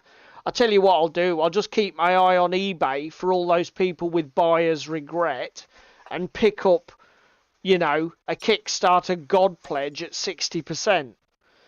Yeah. I'll tell you the other thing as well. Yep. Can I just address Monolith and their Mythic series a minute? Right, go for it, mate.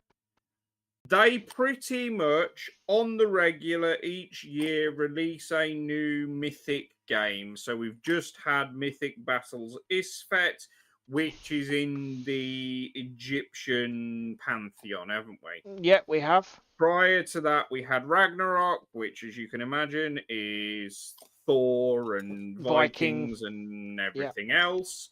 And then prior to that, through the previous company that owned it, which was actually Mythic, not Monolith. No, it was actually a collaborative project between Mythic Games and Monolith at that stage.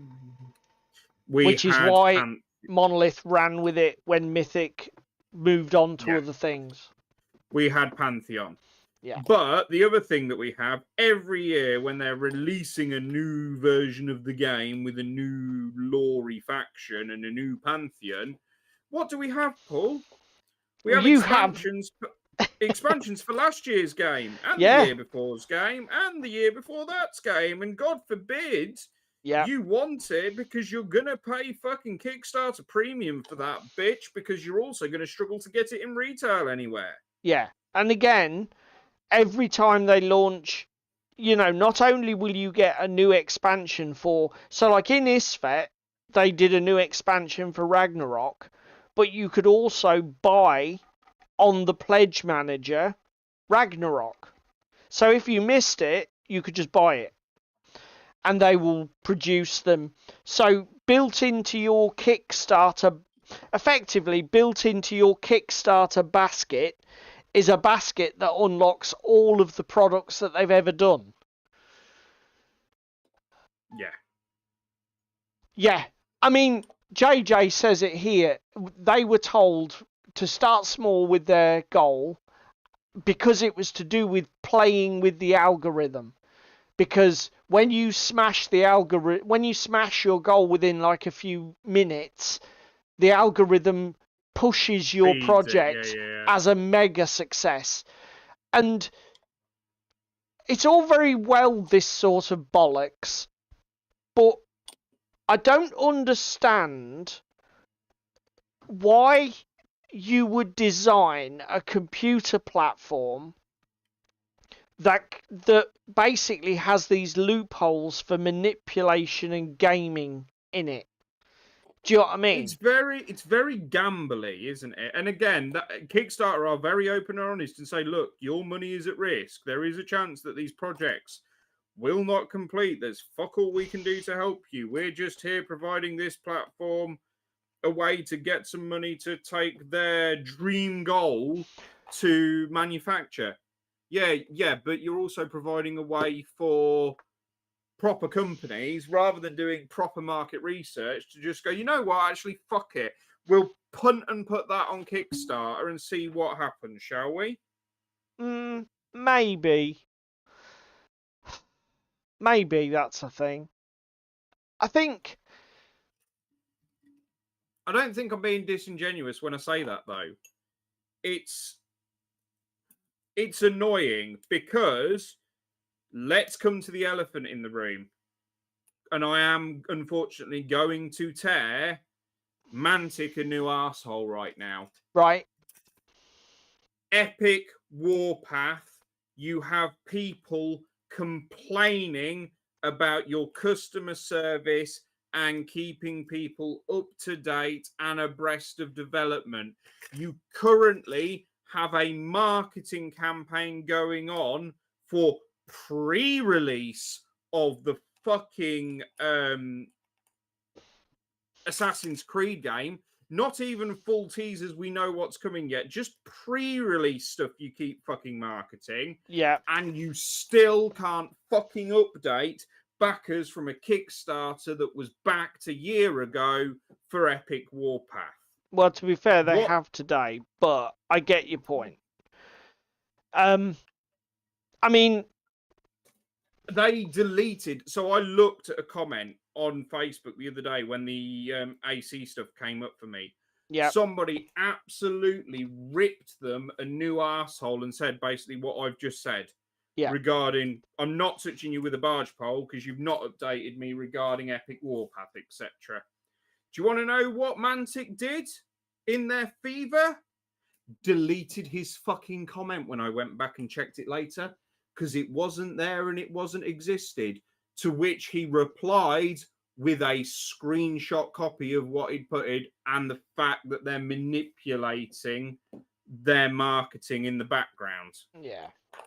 And deleting his comment that's on Facebook. To be fair, though, that is a very sensitive area for Kickstarter at the moment because there's been, you mentioned Cool Mini or Not. Basically, both Mythic Games and Cool Mini or Not have been in the news cycle for the hobby for basically using Kickstarter as a Ponzi scheme. Yeah, where you use this Kickstarter to back your previous Kickstarter and complete your funding for it. Because you eat through the money in your Kickstarter, you need to launch a Kickstarter to raise funds to get your last one out the door, and then you need to launch another one to get the one that you've stolen the money for. And it obviously Mythic Games collapsed. Ludus Magnus have got the same though, haven't they? When I was looking at Deus Impera, they'd got some negative feedback. several, and so much so that they went to GameFound because Kickstarter had basically told them, yeah, you're not using our platform anymore because you've still not delivered 3 of your past 5 Kickstarters that you did through us, mate. Yeah. Yeah. As I say, I think my problem with crowdfunding is that, I mean, Vince and Adam made a brilliant point as well. I didn't even realise this, but I think it was it WizKids or Hasbro wanted to launch a Kickstarter for something, but rather than use Kickstarter, which would cost them like 12 or 15%, they literally built their own platform to do it. So, like Adam says, you're telling me you don't have the money to launch this game, but you do have the money to build a dedicated web platform to run the campaign to launch your game. It's like something about this picture is wrong. Yeah. You know, and I get what Toros has said.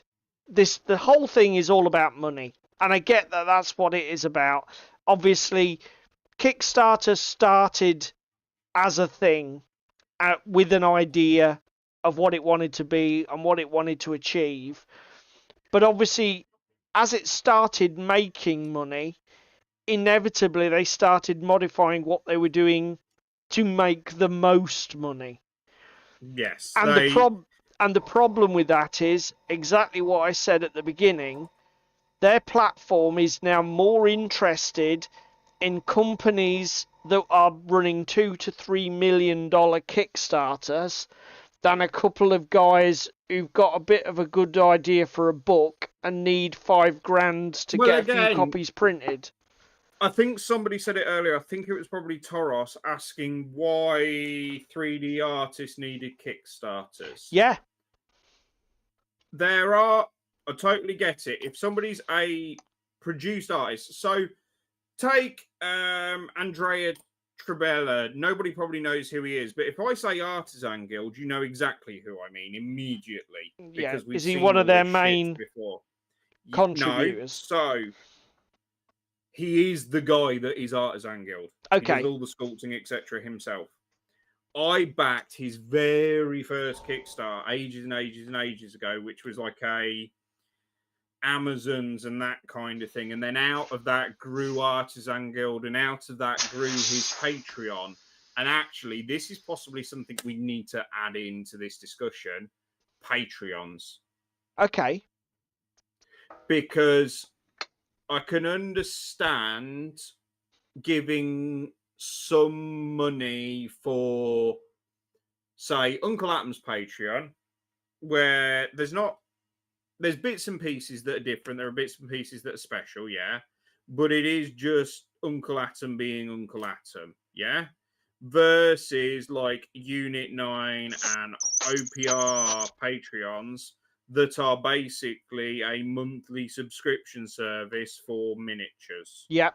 And just, we're subscribed to this Patreon as a crowdfunding thing to completely disregard what Patreon was intended for, of helping content creators and that kind of thing, just for you to sub and get your shit and get your miniatures, etc. Do you know what I mean?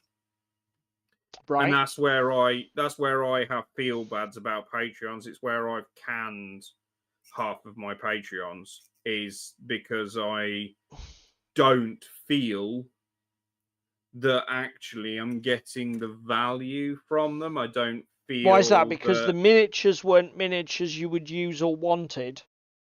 But both miniatures that I don't use and or want. Yeah. And 2, I had a lot of them, but again, we have this stuff out of the wazoo for the price. But what am I actually doing with it other than occupying digital cloud space? Okay. You're paying the money each month, but when you look at it, it's a bit like paying a subscription for a magazine you never read. you Yes. realised you were basically doing it mindlessly. Yes. That's fair. That's fair. I mean, And again, I would much rather contribute to guys that need it, or when I feel that there's something I want out of it. So for example, Skullforge Studios, he doesn't sell any of his content that he makes from a Patreon through my mini factory, etc. yeah, He's generated his own website so he can take the exact cut that he wants yep, for the miniatures without having to pay for a hosting service a la Kickstarter, etc. yep, Totally fine, totally hats off to him. And again, he is a smaller guy, he has a day job, etc. His Patreon is there to help him in the day-to-day running of his family and everything else. And again, he's a really down-to-earth guy. He offers extensions, etc. with his Patreon. If you sub towards the end of the month, etc., you get last month's content, even though you'd have missed it. Like if you subscribe on the last day of the month, most other manufacturers won't honor the subscription for it, which is a bit arse about face. But he is down to earth. He's doing what he wants. And again, another company, the guys that make Full Spectrum Dominance, can't remember their name. yeah, He's just opened a Patreon, but he's not opened a Patreon to take money from anybody. He's opened Patreon to keep all of his blog posts in one place rather than generating a blog website. okay, And he's using basically the entirely free tier. Yes, if you go to his Patreon, there is a spend $1 a month thing, but he is very down to earth and honest. And on his first post, he's gone, don't bother. This is literally just going to be a blog. There is going to be nothing behind that paywall unless you really genuinely want to just support me for doing what I'm doing. yeah,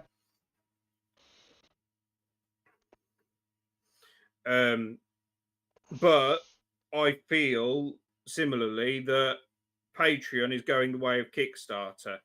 It's descended into a cesspit of I want this and I don't like that, etc. And I got out before it got too toxic.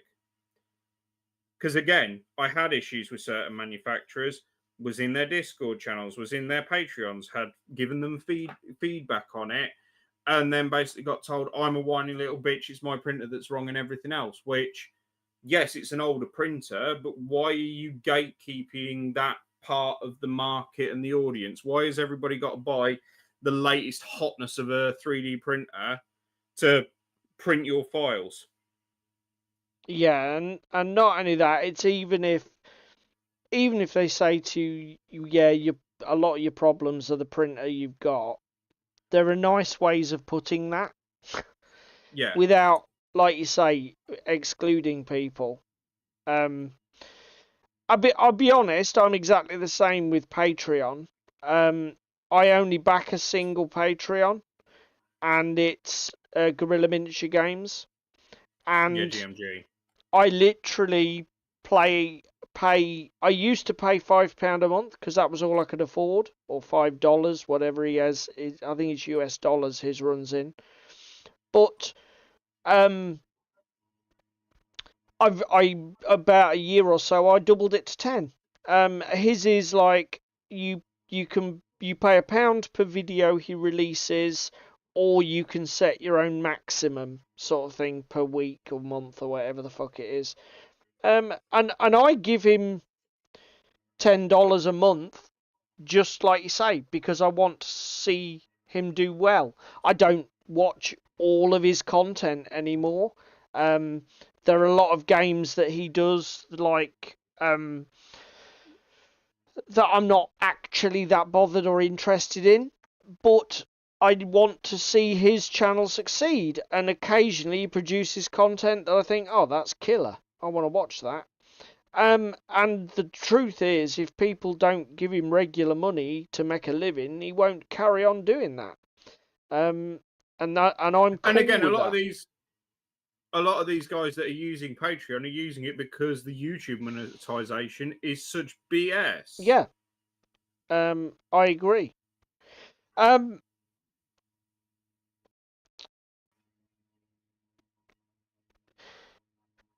Coming back to the topic that we started with, Kickstarter.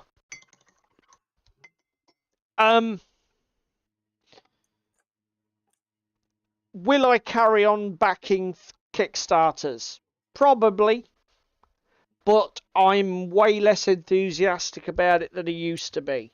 I will back something on Kickstarter now if I think there's a reasonable chance it'll never come to retail. I Looking don't at think you, the Monolith. company that's launching it is taking the piss. And I really, really, really want it. Yeah. But even having said that, do I wish that things were different? Yes, I do. I wish that Kickstarter hadn't. The problem is, it's all about. Toros said it's all about money. If you were the guy that launched Kickstarter, and you were like, we need to gatekeep this so that it doesn't get taken over and used as essentially a marketing platform Yeah. by people who don't need the service that we're offering. The problem with having that anti-capitalist, anti-money attitude is that you are cutting off your nose to spite your face in terms of revenue opportunities and that sort And I of tell thing. you the other thing, the first time somebody backs a Kickstarter and it doesn't back and deliver because it was done by mum and pops and they fucking pissed the money up the wall or something happened because of COVID, etc., and they had to pay extra for it, it feels bad. Do you know what I mean? If you're on the receiving end of it and having spent money and not receiving something. Yeah. But that's what it should be for. It shouldn't basically be, and this is kind of the attitude it is right now, that Kickstarter is an open shopping platform for things you want in 6 to 12 months, particularly within our hobby. Well, this is why the digital sculptors who have absolutely no need to use it. Because if you're a digital sculptor and you're good, you can set yourself up a fucking whatever the name of it is. Patreon, Gumtree, Gumroad, whatever, you know what I Yeah. mean? You can set yourself up a little web store. Yeah, set yourself up a web store, knock your STLs out at $2 or $3 a piece, put a front end on it, and away you go, and watch the money come in. The only reason you would go to Kickstarter and do all of the extra work that is required to run a campaign. If you launched your own model range with a bit of marketing on social media, you would get. It's probably less work than running a Kickstarter campaign. The problem is you don't then access Kickstarter's customer base. And that is all these guys are doing. They're using it like another social media platform to advertise their stuff. Yes. And again, it's another, I'm going to put the word in air quotes because it's obviously subjective. It's a misuse of the platform. But ultimately, I can totally see why we are where we are. Because the people who own Kickstarter are not going to do anything that turns away money. The moral argument can't win. Sadly. Well, again, like you say, there is unfortunately no morals. Kickstarter is the Wild West of wargaming. Yeah. People are clamoring over one another, and the piles of bodies in the meantime of fucking disregarded Scythopian wars and that kind of thing. And again, it might sound a bit salty, but you have games that fund on Kickstarter, looking at you, War on Terror, with your fucking tables, that should never, in my opinion, have got anywhere off the ground. Yeah. Do you know what I mean? Yeah. And that's the thing. Because they had a marketing campaign, because they got certain people involved, and again, not throwing shade at them, they know how to market themselves. I was going to say, etc. that is why I think the Tomb Raider game has succeeded. They had a very short campaign. They marketed off the Kickstarter platform. So Yeah. they were at UK Games Expo. They obviously have got their own social media and content creator presence. They've done the legwork, and they just used Kickstarter to get together the lump sum to pay for the production of their complicated little board game and all the physical assets that go with it. And that is why it was an absolute pleasure to back the Kickstarter, because I felt this is what this is for. Yeah, you could actually see that there was some legwork that had gone into Yeah. it, and some passion. And again, they hadn't.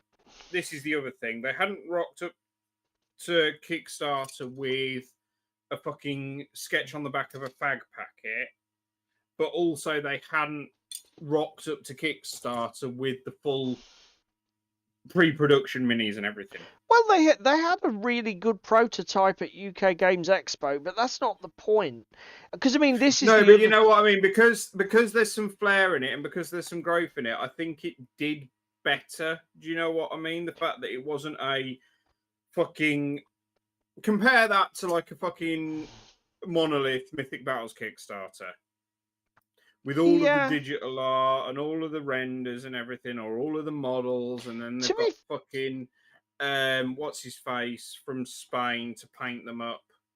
Yeah, I mean, to be fair, I think in terms of the presentation and the way that they launched, they pretty much, the only thing that they didn't have over one of the big Monolith projects was quantity and ridiculous endless stretch goals.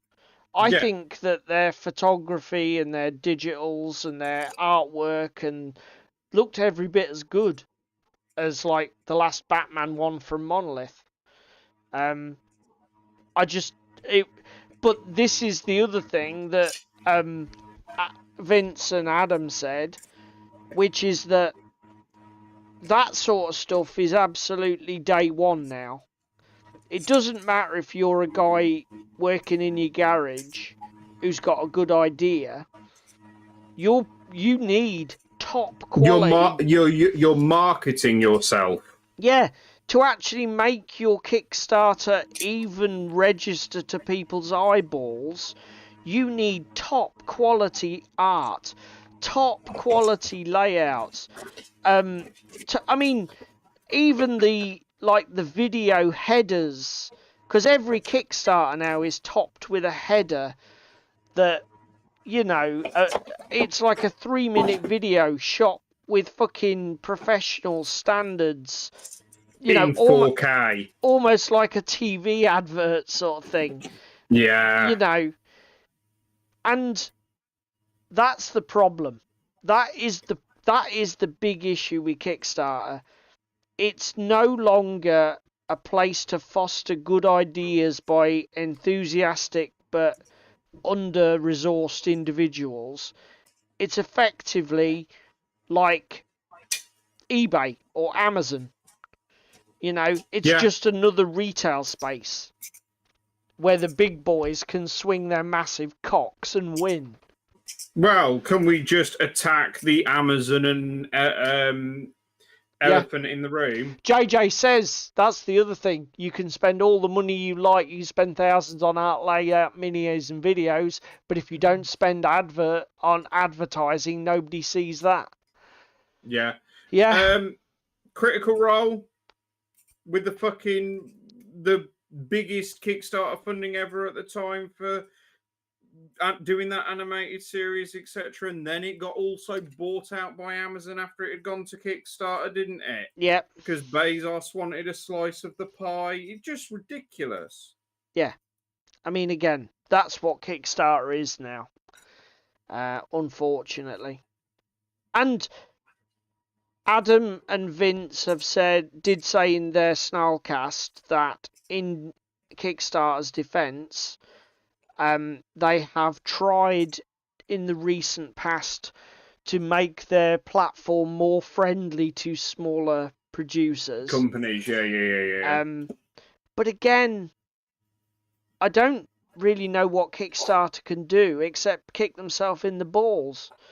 You know, it's like for every time their platform pushes a tiny little Kickstarter that's only got 20 people backing it, that's an opportunity to put the $2 million fucking mega Kickstarter in front of somebody's eyeballs. Yep. And that's why would they? Do you know what I mean? I mean, should we just kick off Trench Crusade? 3 and a bit million? We could be completely wrong. What do you mean? Well, we said like with Trench Offensive, didn't we? Trench Crusade. Trench Crusade. About the fact that it backed like 300k, and it's like, ooh, it's not really that amazing, but it's still done fucking well. Yeah, I mean, again, I can't see why it backed to the level of 3 million, but every game is not for every man, and obviously some people thought it looked cool. Yeah. As I say, yes, obviously the link is in the video description. If you get a chance, go and listen to this. And in fact, a lot of the other Snarlcasts are well worth a listen. Vince and Adam are doing a great job over there. Yes, part of it was JJ. What's that? Wasn't it XG? Yeah, yeah, the chap who did the rules is more time. Can't remember his name. Somebody will put it in the comments. But yeah, I guess we better call it a night, mate, as it's 10:05. Ought to. Tell us what you think in the comments down below. I imagine it's one of those things, isn't it? Kickstarter is what it is. It's a big shop where you go and buy cool toys. It's a double-edged sword. There's too much going on. There's too much that people just expect now as a flat rate, and I think but do you know what, right? Need to push back and usurp it. Do you know what? Here's a thought. Here is a thought, okay? Kickstarter was a dream. So, before Kickstarter, to make anything work, you needed grit, ambition, a hell of a lot of luck, and a bit of money. Then Kickstarter came along and said, well, what we can do is we can take your really good idea and get a situation where you can get the money in advance and reverse the script. And then what big business said is, well, we've got more money, so we're going to get in on this getting money first thing, because this sounds like a great way to do business. Get people to pay for shit before you even made it. They have just streamlined our business model. So when you think capitalism 101, isn't it? Yeah. When you think about it, what's happened was inevitable, and if anyone ever tries to do this idea again, it will go the same way, I think. I don't think the aspiration was deliverable, where you can flip the script on the capitalist model. No, we can't suddenly live in a communist utopia No. where everybody shares money Yeah. equally for the ideas. But Yeah. again, at the same time, the capitalism side of things with Kickstarter has spoiled it majorly. Yeah. You still need all Kickstarter has become is an advertising channel where you can sell your idea, garner your customer base, move your product. It hasn't changed anything in a material way. Things operate still the same way they always did, which is a bit depressing. But put in the comments if you think we're completely wrong. And Kickstarter is a force for good, was a force for good, can be a force for good. I mean, again, our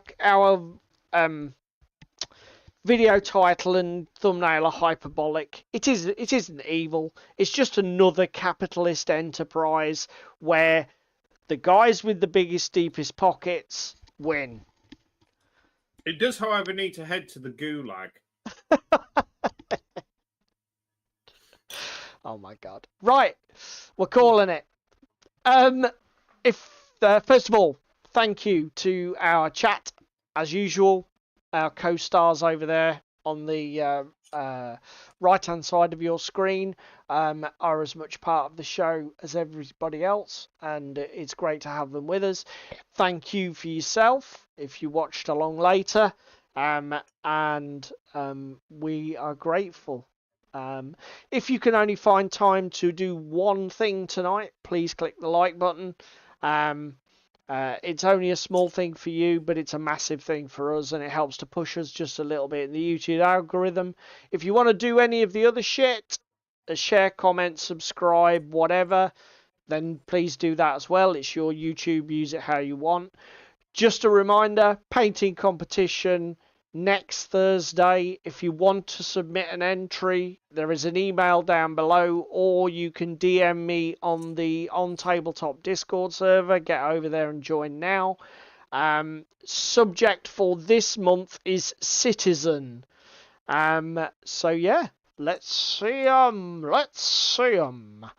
And with that, I think we're done, aren't we, mate? I think it's time to go home, and I think it's time to bye. wait another week. Wrong button! It's another Thursday night. I see Crispin's wearing tights. Spam is getting in the bath. Young David's full of wrath. Paul is tightening his straps. Where on his apron you saps. Technical difficulties. They're really such a crime. Technical difficulties. They happen all the time. It's Yellowbelly Tabletop time. It's Yellowbelly Tabletop time. It's Yellowbelly Tabletop time. It's Yellowbelly Tabletop time.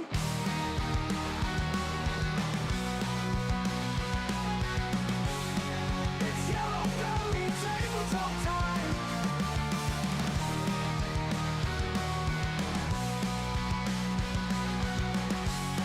It's Yellowbelly Tabletop time. It's Yellowbelly Tabletop time. Cheese meat is on day release. Dan still tries not to crease. And Ewoks keeping nice and warm. In bed with Russian uniform. Meanwhile, the handyman is opening up a can.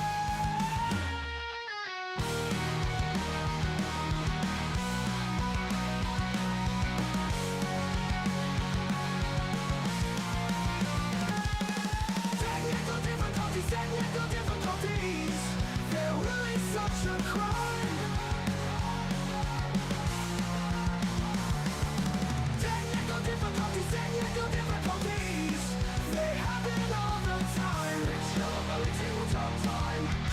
It's Yellow Belly Tabletop time.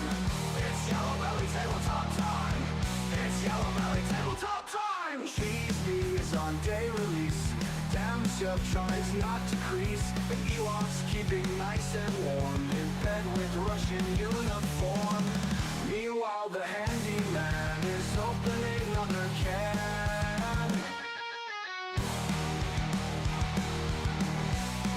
It's Yellow Belly Tabletop time. It's Yellow Belly Tabletop time.